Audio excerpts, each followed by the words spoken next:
40 বছরের দীর্ঘ অপেক্ষা, একটি গোপন ব্যালট, 190টি দেশের ভোটযুদ্ধ, আর মাত্র 8 ভোটের ব্যবধানে বিশ্বমঞ্চে ইতিহাস গড়ল বাংলাদেশ। হ্যাঁ, ঠিকই শুনেছেন।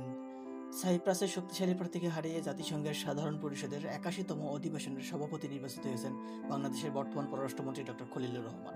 আজ আমরা উন্মোচন করব নিউ ইয়র্কের জাতিসংঘের সাধারণ সব দপ্তরের সেই রুদ্ধশ্বাস নির্বাচনের ভেতরের গল্প। কিভাবে হলো এই অসম্ভবের জয়?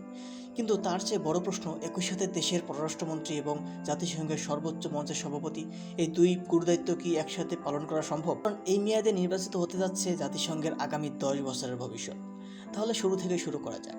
নিউ ইয়র্কের সময় ঠিক সকাল 10টা। জেনারেল অ্যাসেম্বলি তখন টান টান উত্তেজনা। প্রতিষ্ঠিত আঞ্চলিক আবর্তন নীতি অনুযায়ী এবারের সভাপতি নির্বাচিত হওয়ার কথা এশিয়া প্যাসিফিক গ্রুপ থেকে। মুখোমুখি দুই পরাশক্তি, বাংলাদেশের খলিলুর রহমান ও সাইপ্রাসের আন্দ্রেয়াস করোসিস।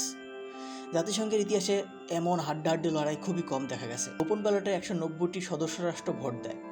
গণনা শেষে দেখা গেল সাইপ্রাসের প্রার্থী পেয়েছেন 91 ভোট, আর বাংলাদেশের ডক্টর খলিলুর রহমান ছিনিয়ে নিলেন 99টি ভোট। মাত্র 8 ভোটের ব্যবধানে 4 দশক পরে বাংলাদেশকে বসিয়ে দিল জাতিসংঘের সর্বোচ্চ বহুপাক্ষিক মঞ্চের নেতৃত্বের আসনে। ডক্টর খলিলুর রহমান একজন পেশাদার কূটনীতিক। 2026 সালের ফেব্রুয়ারিতে পররাষ্ট্রমন্ত্রী হিসেবে তিনি শপথ গ্রহণ করেন। এর আগে তিনি অন্তর্বর্তী সরকারের জাতীয় নিরাপত্তা উপদেষ্টা হিসেবে দায়িত্ব পালন করেছেন।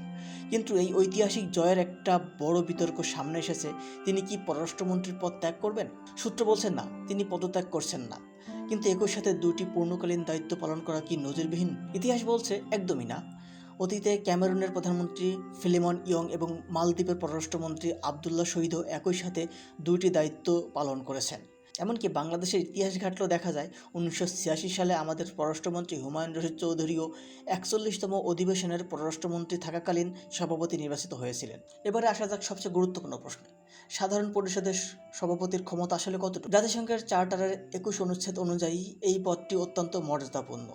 অধিবেশন চলাকালে আন্তর্জাতিক ইস্যুতে ঐক্যমত তৈরি এবং বিতর্ক সঞ্চালনার মূল দায়িত্ব থাকবে ডক্টর খলিলুর রহমানের হাতে। যদিও সাধারণ পরিষদের সিদ্ধান্ত কোনো দেশের উপর জোর করে চাপিয়ে দেওয়া হয় না, তবে এবারের সভাপতির ওপর একটি মহা গুরুত্বপূর্ণ দায়িত্ব অর্পিত হতে যাচ্ছে, আর তা হলো নিরাপত্তা পরিষদের পরামর্শে জাতিসংঘের পরবর্তী মহাসচিব নির্বাচন করা। ডক্টর খলিলুর রহমানের মেয়াদে নির্বাচিত হবেন জাতিসংঘের পরবর্তী শীর্ষ নেতা। নির্বাচিত হওয়ার পরপরই ডক্টর খলিলুর রহমান স্পষ্ট করে দিয়েছেন তার অগ্রাধিকার: শান্তিরক্ষা, টেকসই উন্নয়ন লক্ষ্যমাত্রা এবং জলবায়ু ও সংকটের পাশাপাশি বিশ্বমঞ্চে তিনি অত্যন্ত বলিষ্ঠভাবে উপস্থাপন করেছেন রোহিঙ্গা ইস্যু। আর্থিক দিক থেকে এই পদের একটি চমৎকার তথ্য আছে।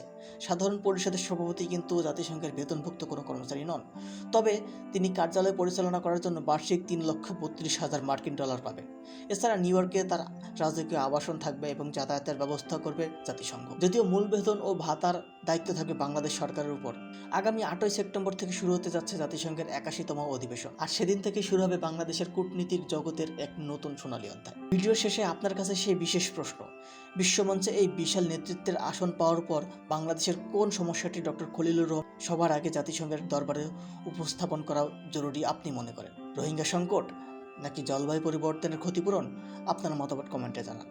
ভিডিওটি ভালো লাগলে লাইক দিন, বন্ধুদের সাথে শেয়ার করুন এবং এমন বিশ্লেষণধর্মী ভিডিও পেতে চ্যানেলটি সাবস্ক্রাইব করুন।